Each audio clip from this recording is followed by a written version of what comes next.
What if everything you thought you knew about trauma, self-defense, and medical preparedness was incomplete? So we need to stop thinking about trauma as a problem or an incident that is related to the shooting range. We need to stop thinking of it as something that has a specific connection with firearms.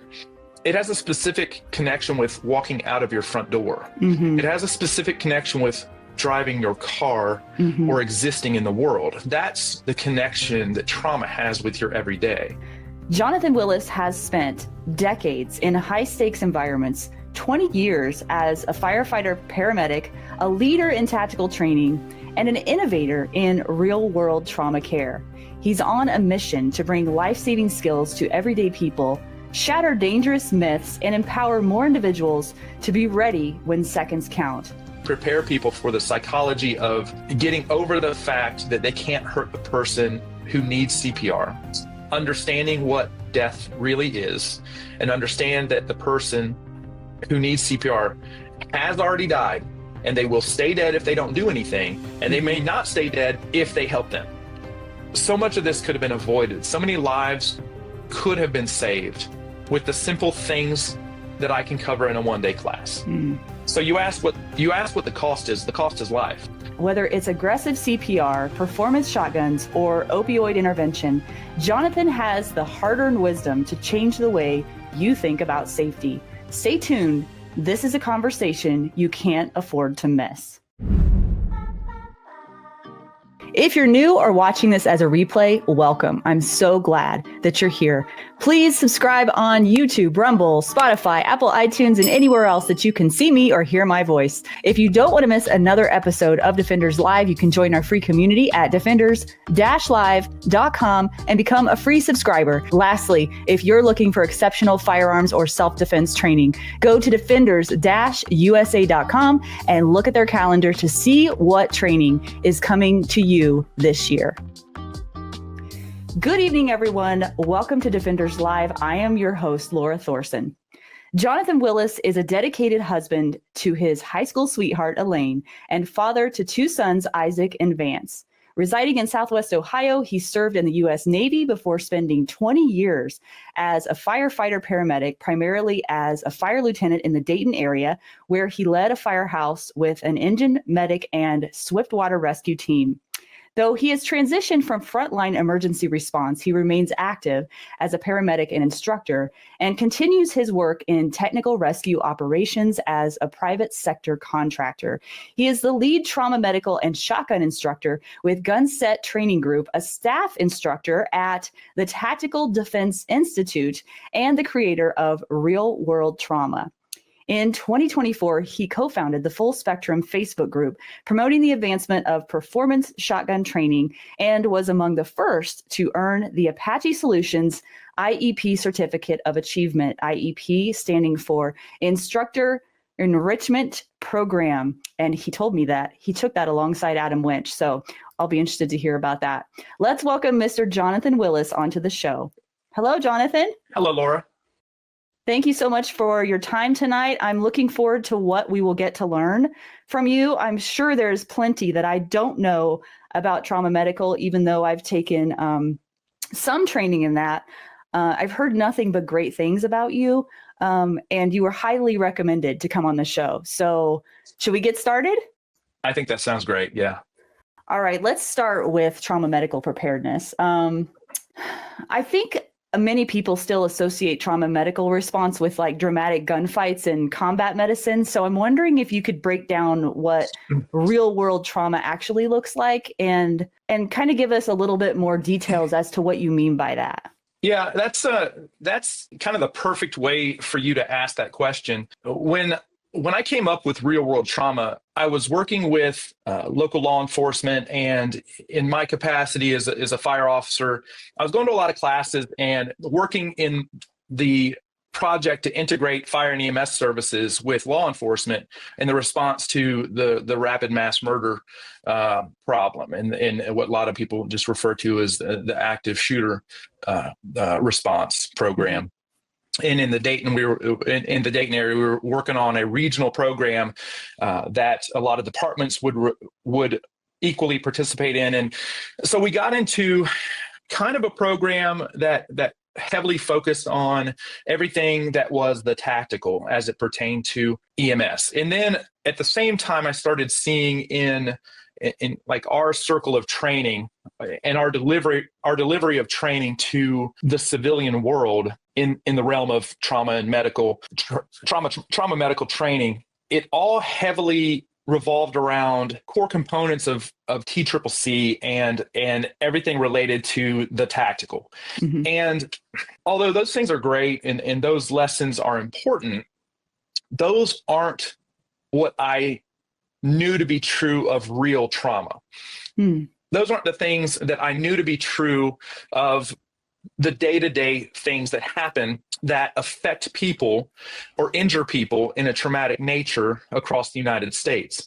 So I wanted to create a program that spoke to and addressed the true ways that people were traumatically injured in the day-to-day across the United States. I also wanted to create a program that would be welcoming to people outside of our community in a traditional sense. So I didn't want to just create another program that more people that were switched on in the shooter gun community would keep attending. I wanted to create a program that a person who even was anti-gun or not a part of our community at all would come to be welcomed in and benefit from. And if they were a non-gun person at all, they would benefit from and be a force multiplier in being a positive influence in a situation where they would otherwise not have an option. So that's kind of the genesis of real world trauma. And, now 13 years since I created real world trauma, it's evolved significantly because I've been party to events where I realized we needed to add modules or different components that I saw civilians could benefit from. And it is what it is today. Wow, that is a very mission-driven objective, Jonathan. I mean, I can tell just by hearing you that this is a lifelong thing for you. And I appreciate that you said that it continues to evolve. I mean, I think I actually smiled when you said that, because anytime that I interview someone that speaks to something being ever-changing, that's a good sign. And it just blows my mind, the experience level that you have and the heart you have to bring this to everyday civilians, no matter what kind of background they are. I like that it's not exactly targeted just to gun owners or concealed carriers. I guess what I'm curious to learn more about is I'm thinking of like someone who's listening right now who maybe even isn't a concealed carrier, who isn't necessarily in the gun world, or who is, but hasn't really considered the fact that it's quite more probable or more likely that they would need to use medical training than they would need to use their gun in self-defense. Are there any other common misconceptions that you could speak to about how people think about trauma medical and how that being your own first responder is one of the most important things a person can actually learn to do, and why? It's a really important thing to think about. I think the study that I most commonly refer to cites that we are 8 times more likely to be involved in a traumatic injury or incident of consequence than any armed conflict ever. And that's significant. We talk about, let's just use an example. Let's compare and contrast car crash fatalities to firearm related fatalities. We're talking about in car crashes, we're talking about, I believe, 42,000 per year in the United States. In firearms, I think it may be 48. I may have those numbers backwards, but 40-some thousand per, right?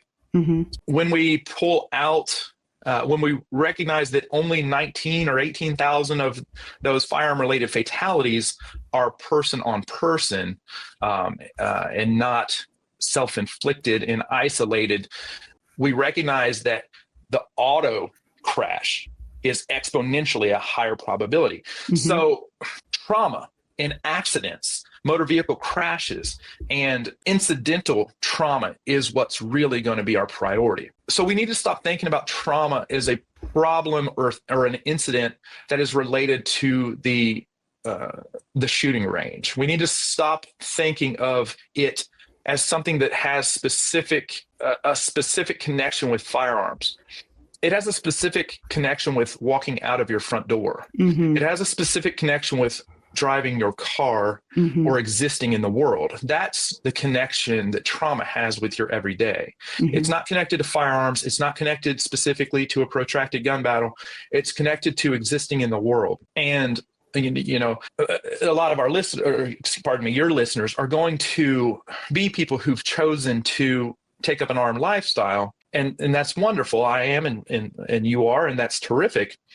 But if we haven't recognized then that we have an exponentially higher probability of being involved in a trauma or medical incident, and chosen to have those things with us daily and continually as well, then that's a problem. Another thing that we get into in my program is something I call aggressive CPR. Mm-hmm. Sudden cardiac arrest in the United States is something that happens 352,000 times per year outside of the clinical environment. Wow. You know, not in a hospital, not in a nursing home. It happens in the mall, in the workplace, on the sidewalk. And 352,000 times per year, I like to ask people, you know, do you have updated CPR training? Do you have the knowledge of today, not of 5 years ago, and do you know what it's really like to do this? Do you know, did the person teaching you how to do this, have they ever done it? Did they tell you what it's really like?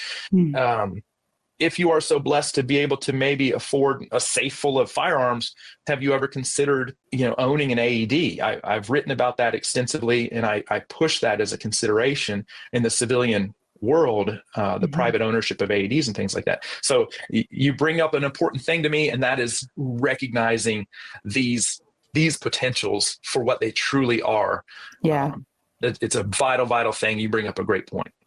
Yeah. And I'm so glad that you spoke to that, because Cassie, who took your class last weekend, we were talking this morning, and she was talking about aggressive CPR. And I said to her, I go, I've taken multiple CPR classes, but I've always felt like, and I hate to say this, I'm not naming any names, but I feel like at least all the ones I've taken, I did not feel prepared once I left. I didn't feel like there was a seriousness to it that should have been there. It just felt like some weird role-playing thing where everybody was just kind of going through the motions. But was I really learning how I'm going to react when this is real life? And when I left, I didn't really feel prepared for that, because I thought to myself afterwards, like, if I had to really apply this under, you know, extreme stress and adrenaline and making these decisions, not only on should I, but how do I move forward? Do I feel confidently prepared for that? And I didn't really feel that way. And I'm not sure why that was, but do you kind of understand where I'm coming from when I'm speaking of that experience? Yeah. It might be pretty common with other people. What you're discussing is, I think, so much more important than the mechanics and the academics of the numbers involved, of the checkoffs involved. I think when we're talking about that important thing, I think psychologically preparing someone for that and helping them be the person who decides to do the thing. Because a lot of times people in the immediacy of the event find it difficult to be the one. Take action. To be the one who takes action, or be the one who is involved. That's a scary thing for a lot of people. So when we discuss this important topic, it's vital to prepare people for the psychology of taking action in front of others, as well prepare people for the psychology of getting over the fact that they can't hurt the person who needs CPR, understanding what death really is, and understand that the person who needs CPR has already died, and they will stay dead if they don't do anything, and they may not stay dead if they help them. So there's a lot of frank conversation that goes along with the way I teach it.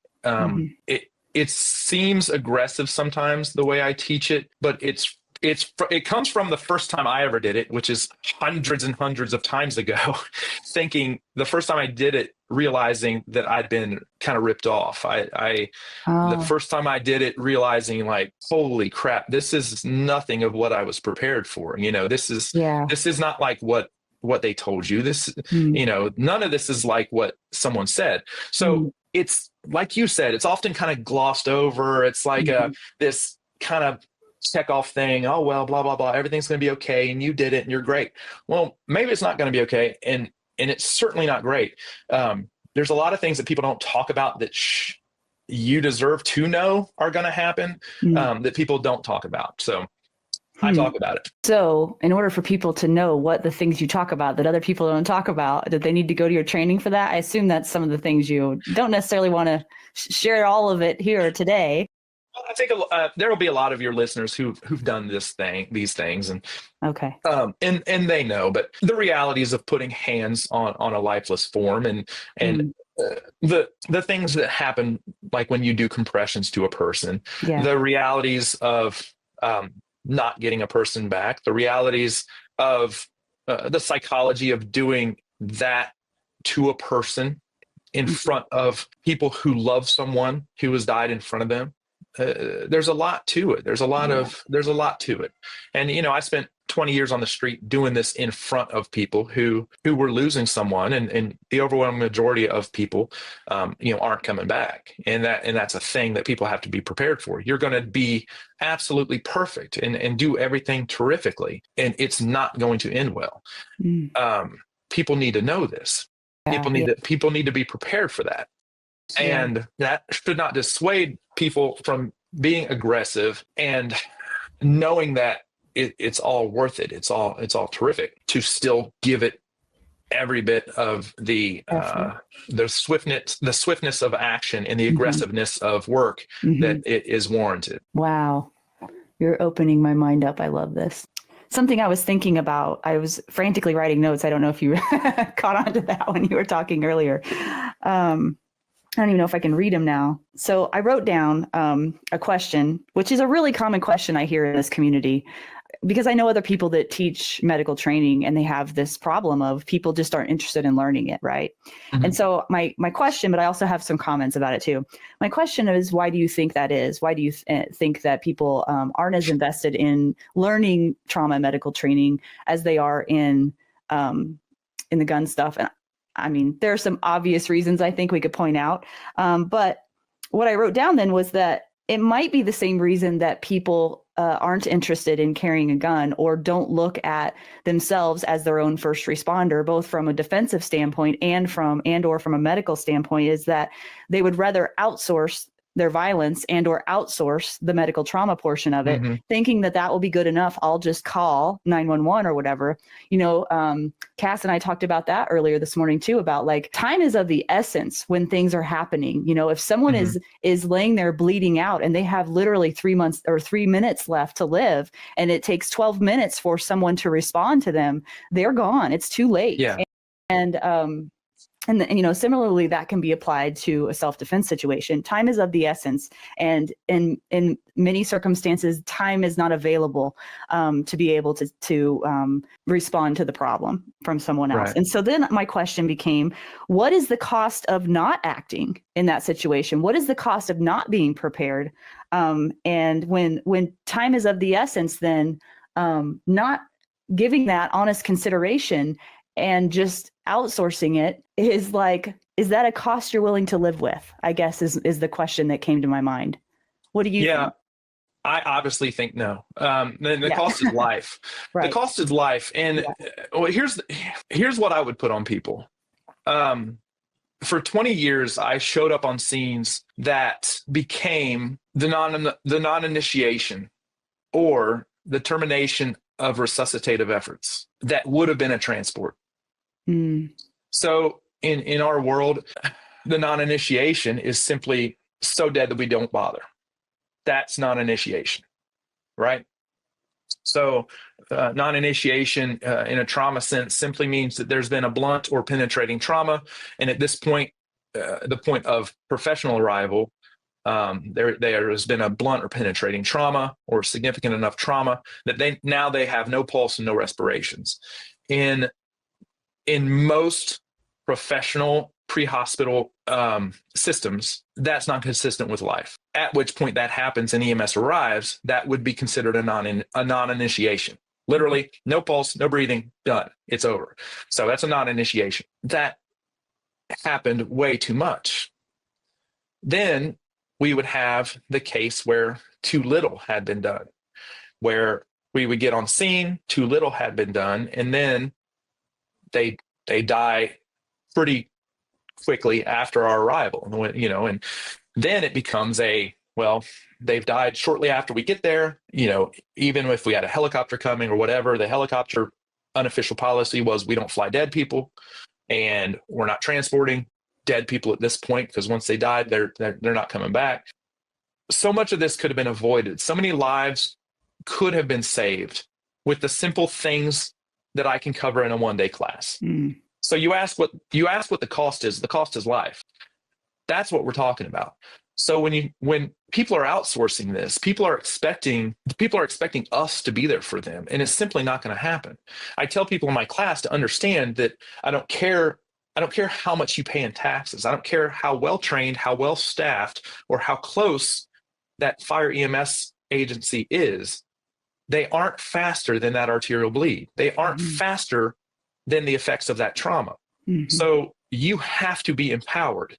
They aren't going to save your child just because you love them a lot. They aren't going to. Luck is not a plan. And what you're describing is people relying on luck. Or wanting to avoid the uncomfortable truth of that, honestly, and just hoping it never happens to them. Yeah, hope is a wonderful thing, but in this discussion, knowledge is the power. As we're talking about this, things flood back into my memory of like how many times this didn't have to happen, how many times this did not have to be the case. That special someone didn't have to be dead. Something simple. My bleeding control block isn't that complicated. It's not that long. It's well taught,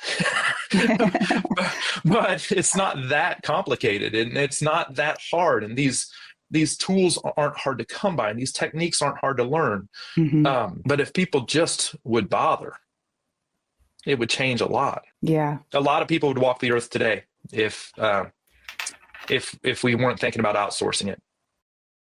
Heavy stuff, but I think very much needed to be addressed. And I've never heard anyone speak about it the way that you are right now.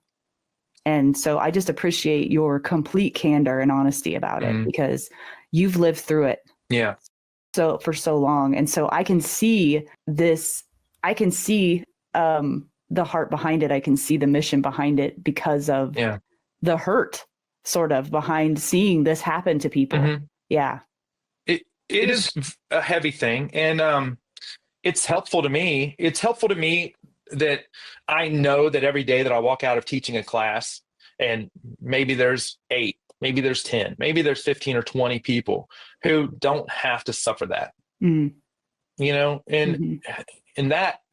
that for me helps the history. That helps me move forward from that. Yeah. I still have the skills, I still have the knowledge, and I can still contribute to people not being powerless and not relying on what comes after a phone call. That's important to me, and it's important really powerful for these people.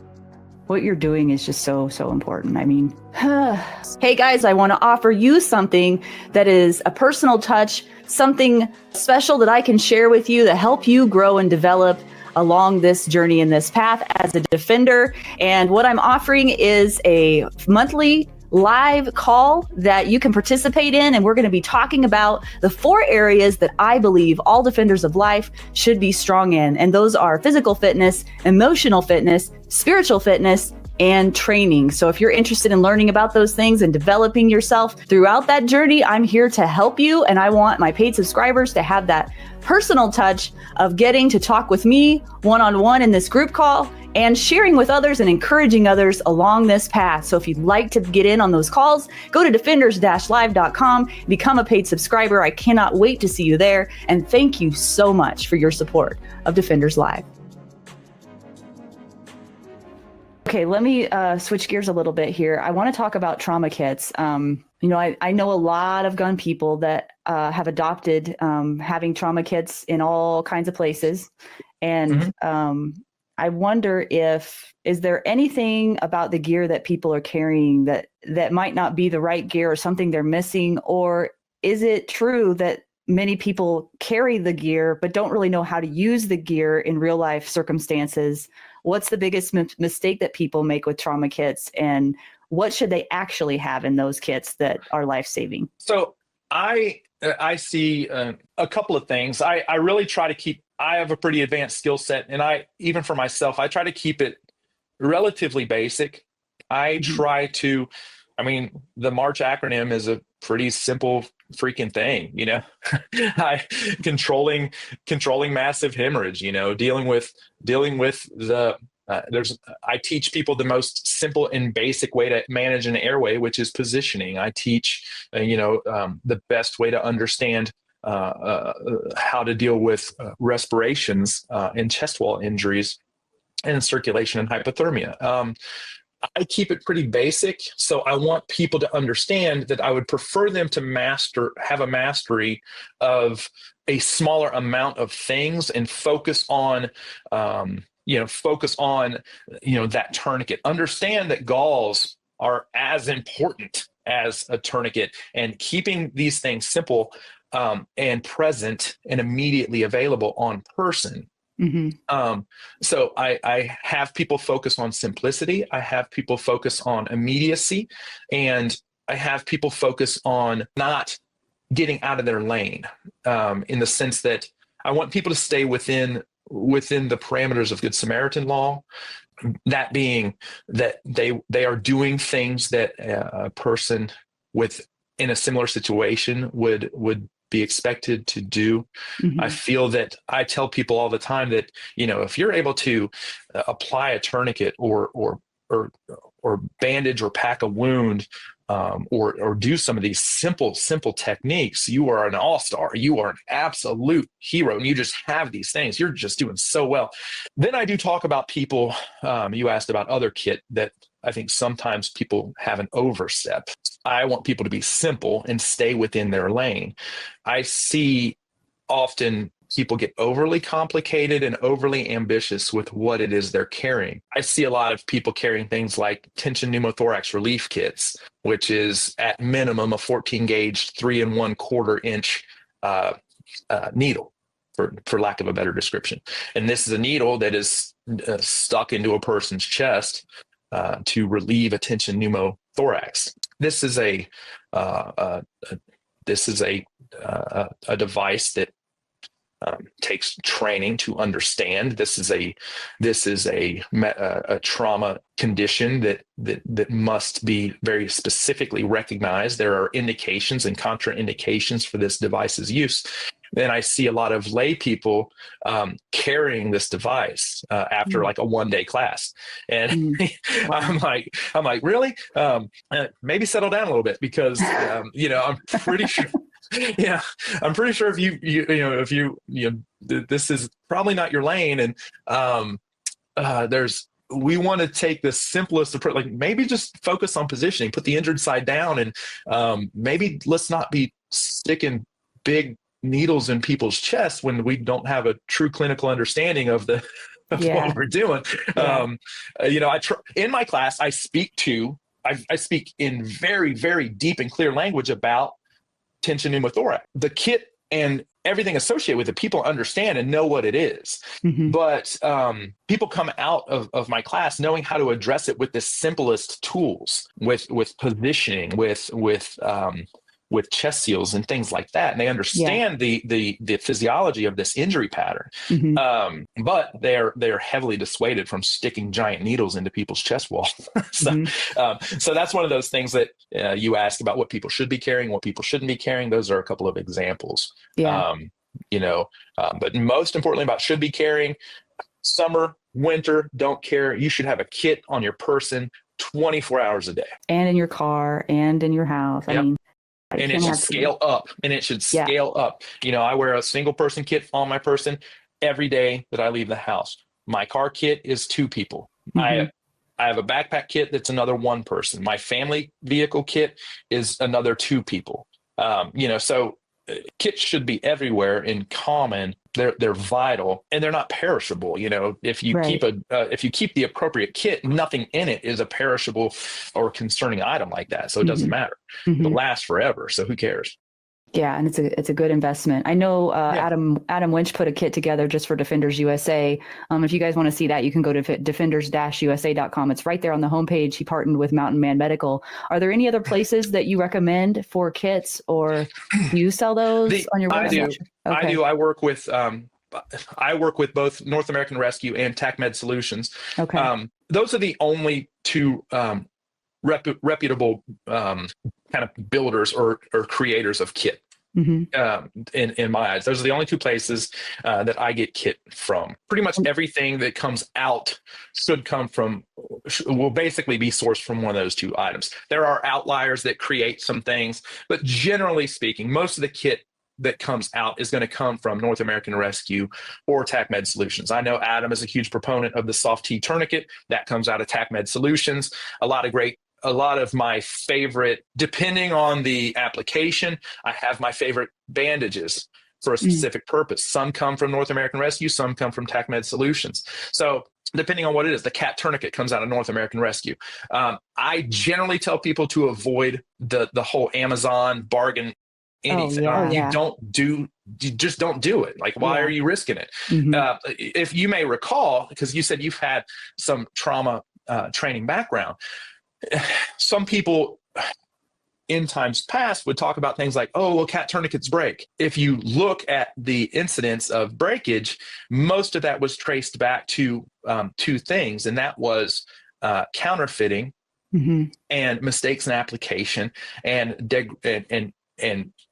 other issues like that. So we had some outside factors that were influencing the issue with that. So North American Rescue, TACMed Solutions, that's where it's at. There are a couple of outlier companies that are doing some good work, but if people generally stick with that, and people who supply from North American Rescue and TACMed Solutions are going to be safe. Their equipment is going to work. And so if people go to your website, trainwithwillis.com, they can find out more about that. Yeah. And, my big focus with that is, I don't do that to move a lot of product or anything like that. My big focus mostly is associated with my classes. The reason I got into a lot of that was I didn't have any intention, and I don't really do much with that. My focus was that at the end of a class, or people who work with me in training could get their hands on this equipment at a discount from anything they could get online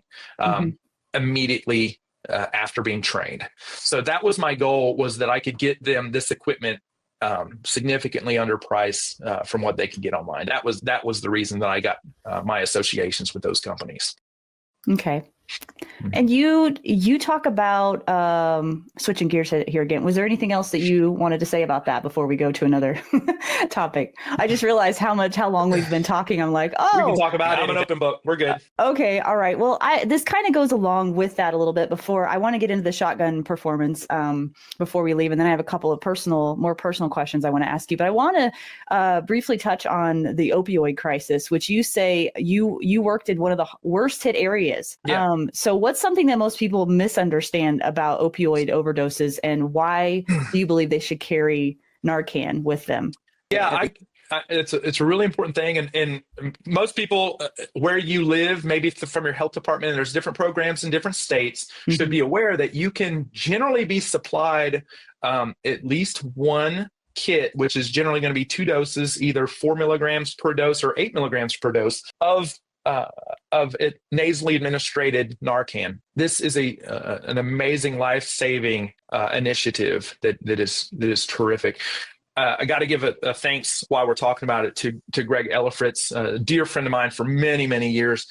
He really helped me start down a track of getting my head around where I had been with the crisis that I had been through as a provider, and kind of a crisis where I had been kind of in my personal experience in dealing with it.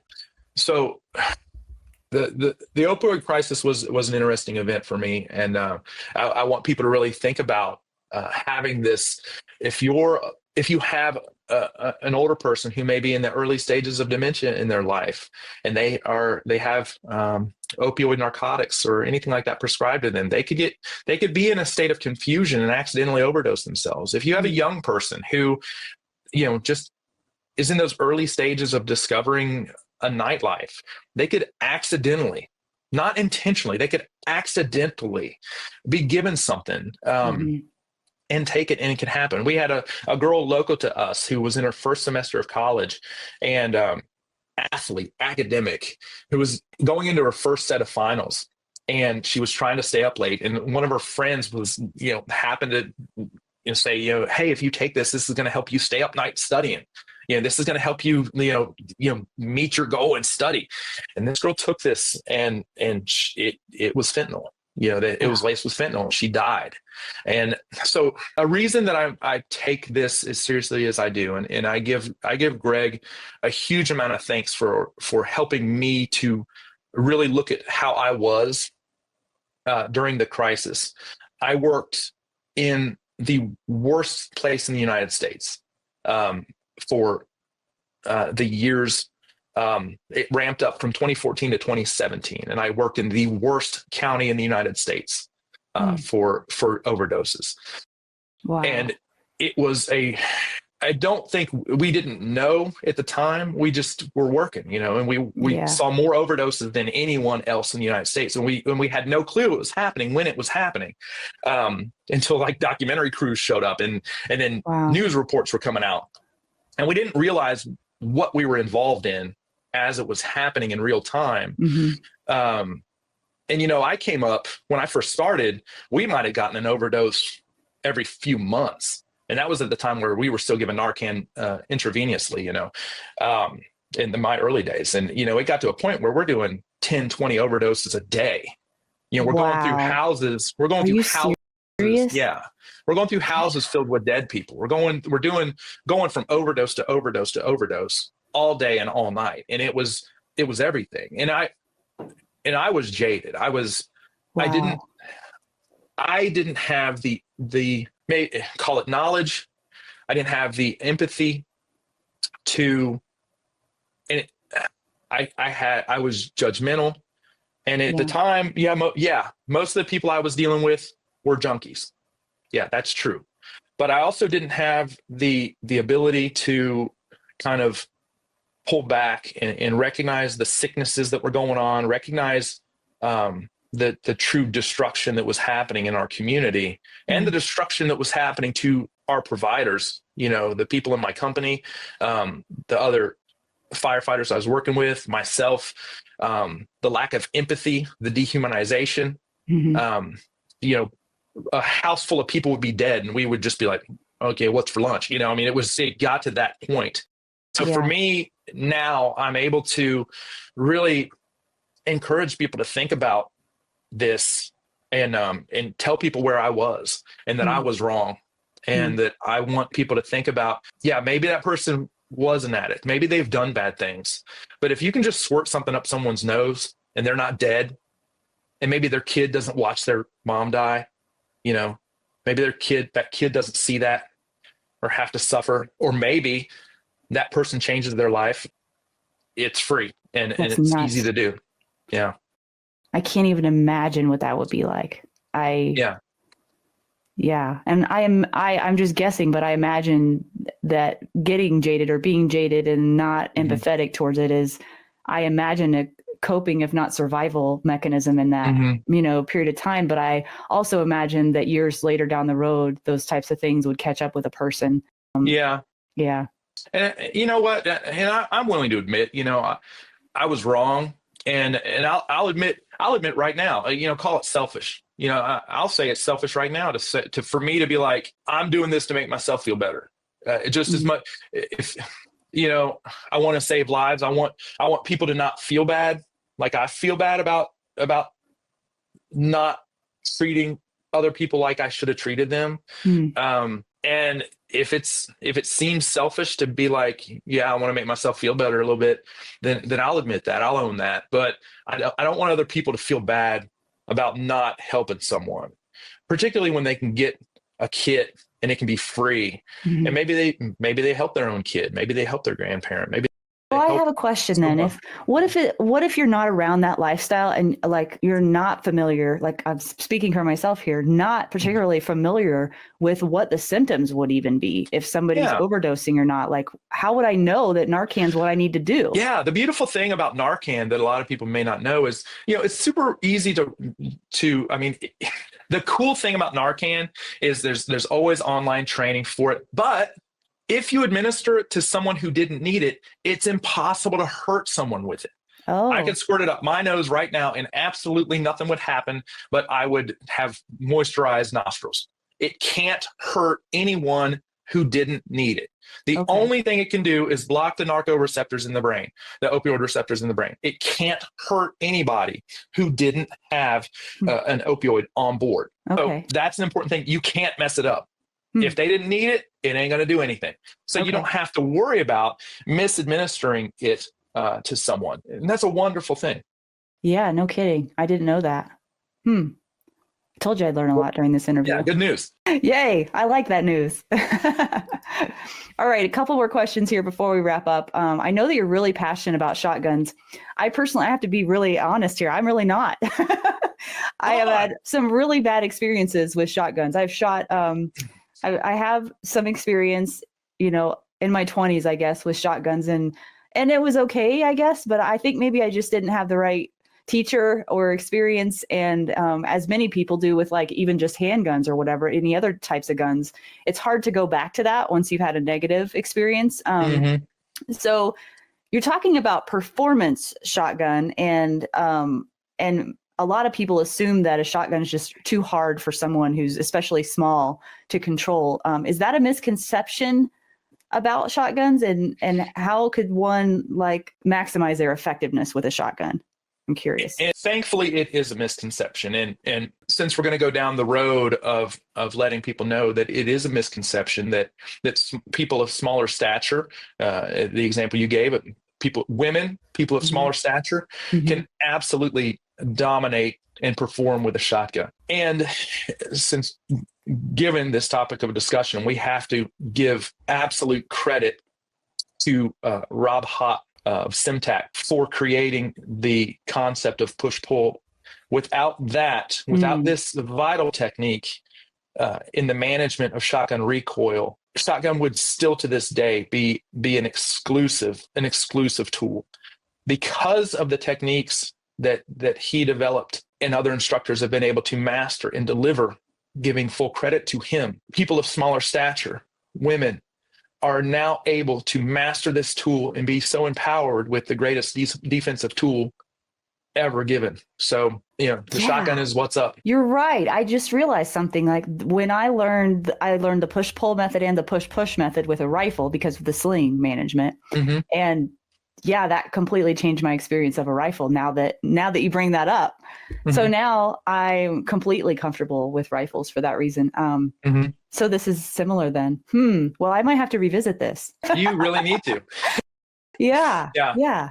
There's a better way, apparently. Absolutely. And when you have a technique of management that reduces recoil to such a minuscule thing and bruising is gone, soreness is gone, and you're able to then master such a devastating tool, it's game over. That's like next level. It's totally changed. And that's how we're able now to have the discussion of performance shotgun. So do you teach these classes as well? Yeah, I'm a shotgun instructor.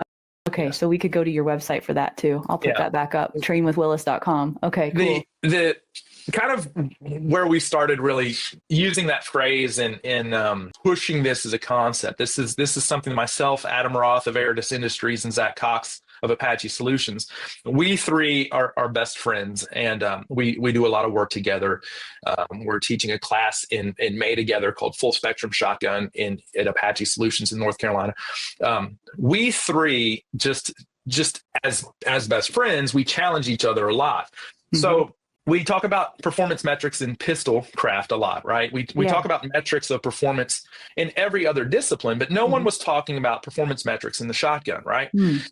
So we really started recognizing that there was something kind of missing in the shotgun realm, and between in our just natural friendship and us three kind of recognizing we were performing at a pretty solid level, recognized that, hey, we can really do something conceptually with this, and we can drive each other and push each other to a higher level of performance, but we can also show other people that we're doing this and invite them as well to challenge themselves and illustrate the metrics, invite them to challenge themselves in the metrics as well, and share in the experience. So measure the metric, identify it, and invite other people to the discussion. This sounds like a new thing I need to be checking into all of a sudden. I don't think I've given much thought to shotgun before. I think it's just because I kind of wrote it off because I didn't have a good experience with it. And I just thought, not my thing. Pistol's my thing. Rifle's okay. But I have developed that a little bit more. And now I actually enjoy it. So why couldn't I do that with shotgun, I wonder? Yeah. So obviously we're heavily motivated by, Rob Hott of SimTac, his son, Matt, are dear friends of ours, and they are obviously the standard bearers of performance with a pump shotgun.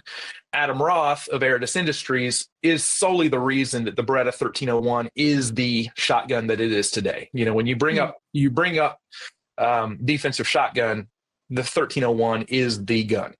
And Adam Roth is the reason. Preparedness Industries is the reason that the 1301 is the gun that it is today. And, he just happens to be a creator who is a top performing shotgunner. I mean, the guy runs a gun. He doesn't just create parts to sell parts. He invents what he wants to shoot. And so we work and have a lot of fun together. So a creator who creates for the end user to perform and have a great tool should they have to use it in the defensive setting is an amazing thing. So, Adam made the 1301 what it is. Rob is the leader in the pump world, in the shotgun world.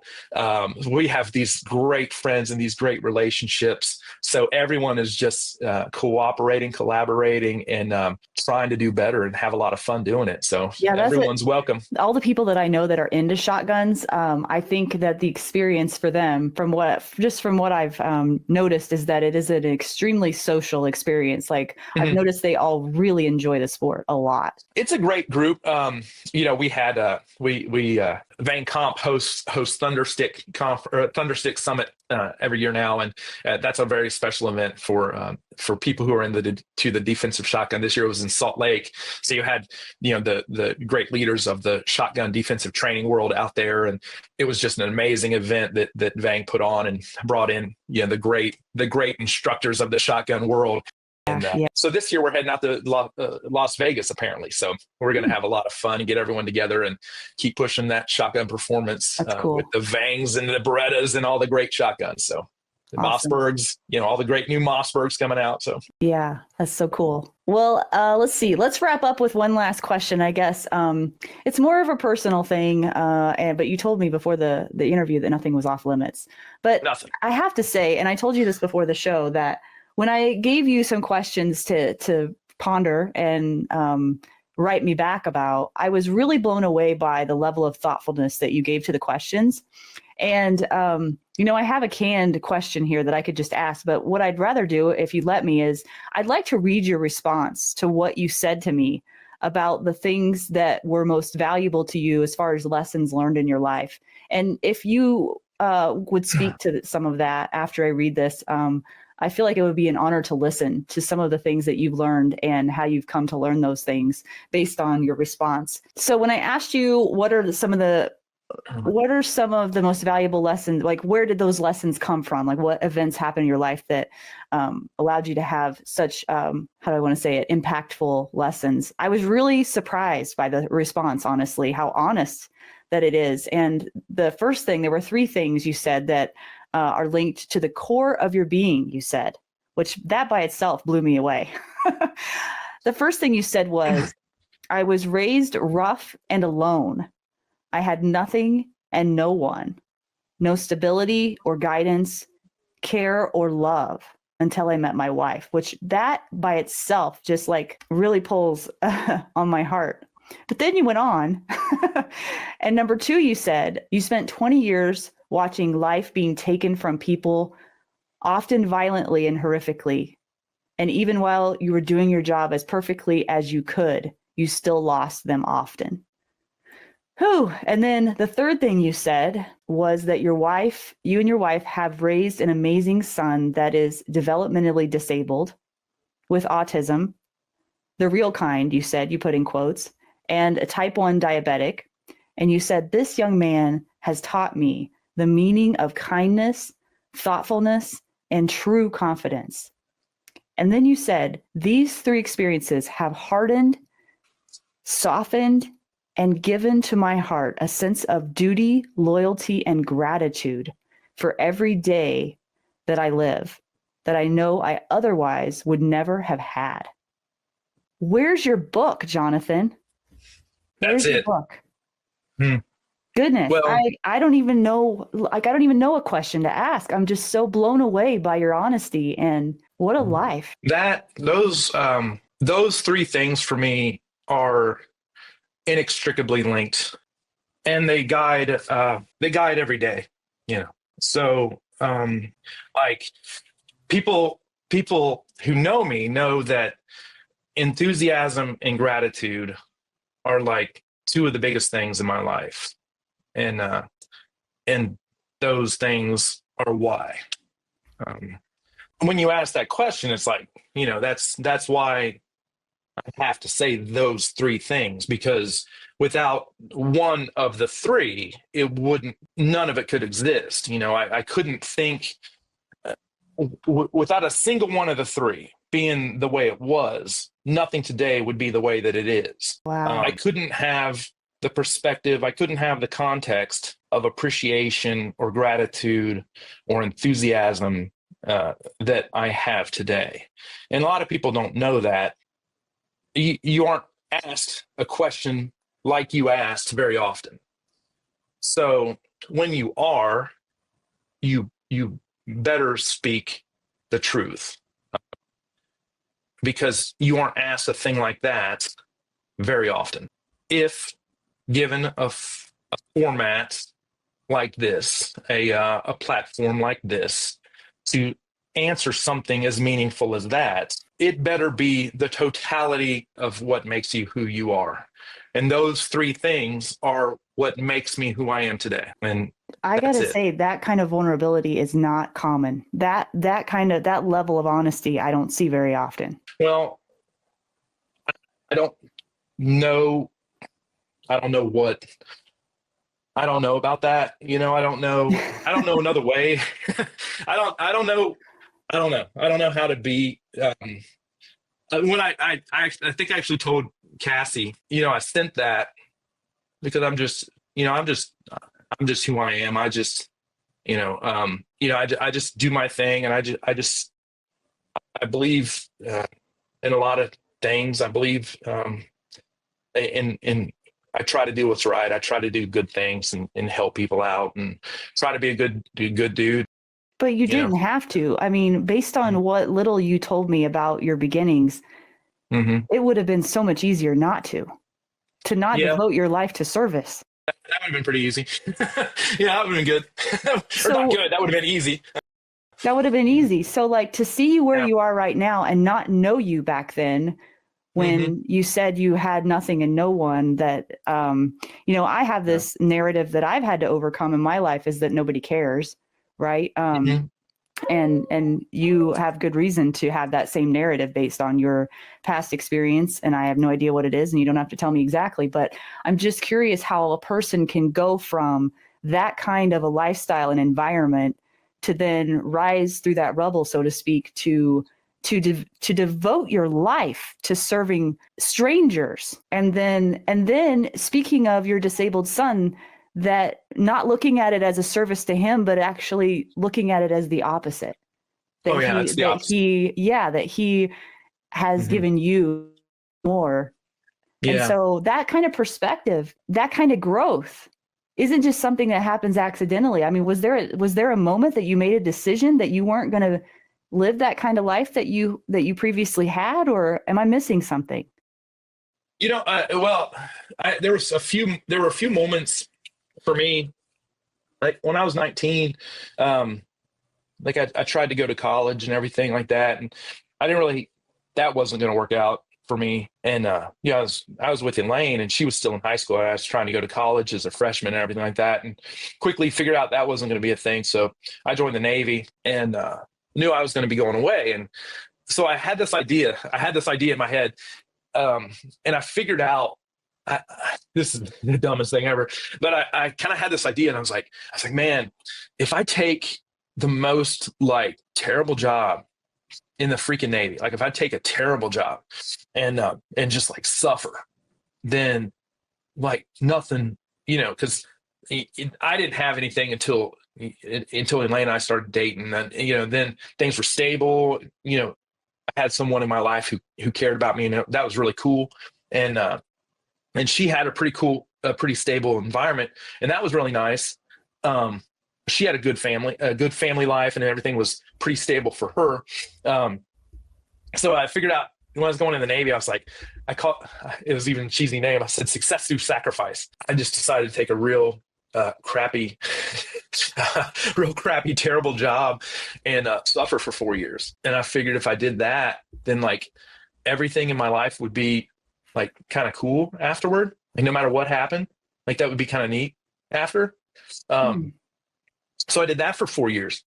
Where did you get that concept? Did you just make it up? I just made it up. I didn't even have like, I didn't have like faith. I didn't have like a faith base or anything like that.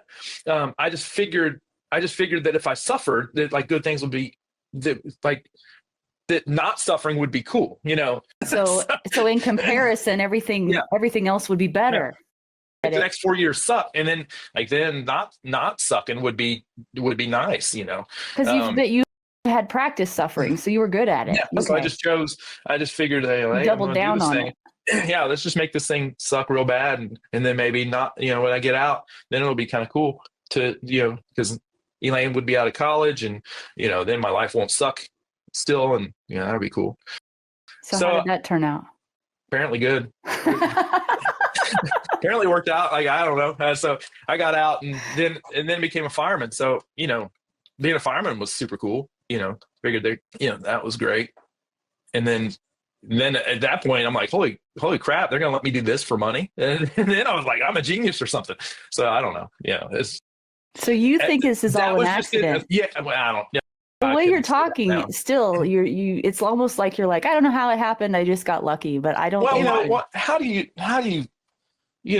you see a lot of bad things happen to really good people, and then, what are you going to do? When things generally speaking go real well for you, you better be enthusiastic. Like you better be thankful, and you better be worse. No kidding, man. Like, you better live a life of gratitude. You better be enthusiastic. Like I wake up every freaking day. And give thanks to my wife, like directly. And I'm a stoked guy. I'm a stoked guy every freaking day. I love that. That's just how I am. That's just what's up. I mean, how did you develop that? I don't understand. If you didn't have a strong foundation of that, did you create a foundation of that? Those three things you read. Those three things you read are how I did that. And your son is an example, it sounds like, to you. Yeah. Mm-hmm. That dude.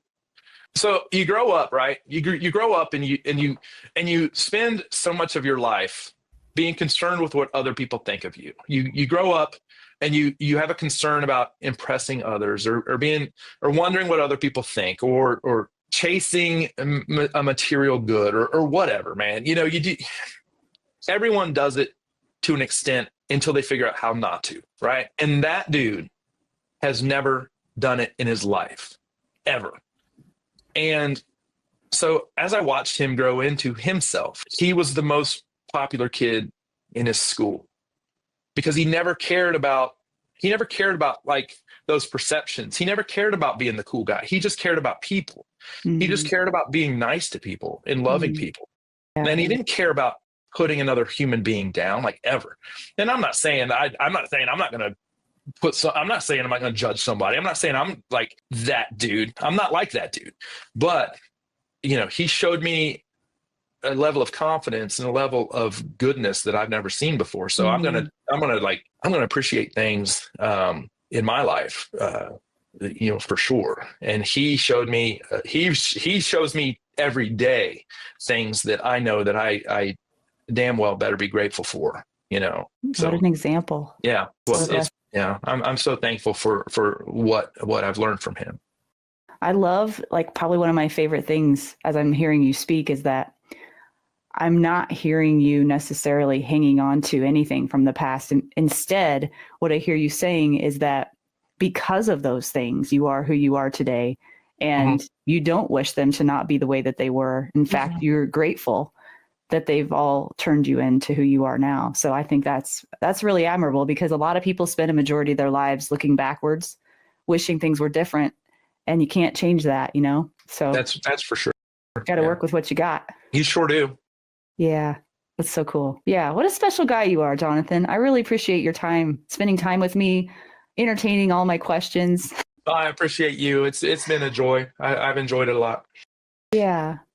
Well, let's plug your website, trainwithwillis.com, or for people that want any training. And then you're also on YouTube at Train with Willis, and you've got a blog, it sounds like, on Train with Willis. Yeah, I do a little bit of writing here and there. So yeah, and apparently it's very. That must be why your response was so good, because it just blew me away how you wrote that. So that must be the author inside of you coming out. I run most things through Greg, but I didn't run that one through him. But I appreciate that, and of course our training season will be with training with Gunset and at the Tactical Defense Institute throughout the year, and have a lot of things going with that. But and then Zach and Adam and I have that class in full spectrum shotgun on May 17th and 18th at Apache Solutions in North Carolina, at Eatonville, North Carolina.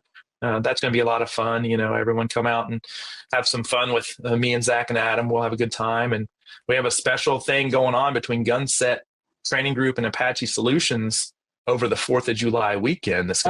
I heard about that. Yes, that's going to be very exciting. That's going to be a special 4th of July all-American extravaganza. Is going to be very special between Apache Solutions and Gunset. We when we're together, we usually call it Gunpachi. I don't know why they're not using the Gunpachi thing. So, but we'll be together, and we'll be together all at TACCon here in a couple of weeks. We'll have to talk about that. You guys are going to have T-shirts made. I can see them already. Yep. There'll be T-shirts. Yeah. That's awesome. Well, thank you for your time. Any parting thoughts for the audience before we leave? No, everybody just be well and have a great time, and love your life. Yeah. Yep. You've been a pleasure. Well, thank you so much for your time again. Keep doing good work, my friend. And thank you, Laura. It's been great spending time with you.